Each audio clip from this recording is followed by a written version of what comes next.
not entered into the gates. No, but it's going to be a difficult day because you didn't practice tshuva that day, right? And so God's going to remember those.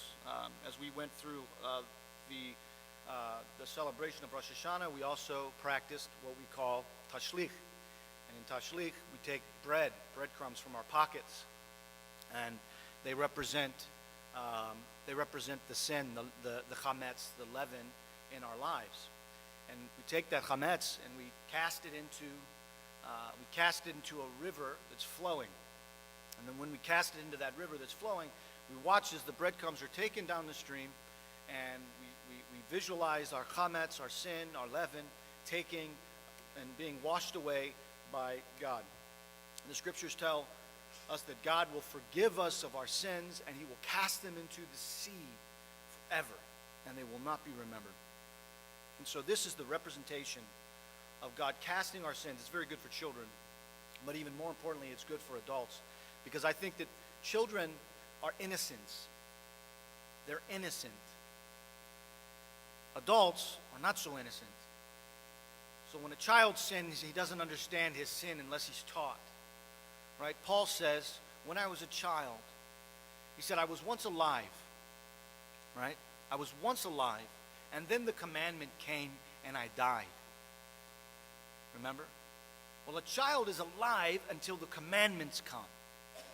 Once you give the child the commandment, you take away from him what he thinks is his freedom. But he acts in his innocence. He's not acting out of spite or out of desire to sin. We, however, act out of desire for sin. We lust after the flesh. Children don't understand what it is to lust after flesh until they're taught what it means to lust after flesh. Once they're taught what lusting after the flesh is, then it becomes a struggle. But I want to eat that cookie in that jar. And you say, no, the commandment is you cannot eat that cookie in that jar. And then it becomes a struggle. It's an internal struggle. And then Paul talks about how his flesh and his spirit become ripping. Right? There's that war inside. There's the ripping and the tearing away of the flesh and the spirit. Well, that's the knowledge of the commandment. That's not necessarily the understanding of the command, but it's definitely the knowledge of the command.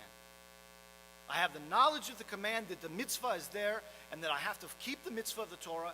However, my flesh is still desiring the things that the Torah commands us not to keep, not to have, not to do, the mitzvah.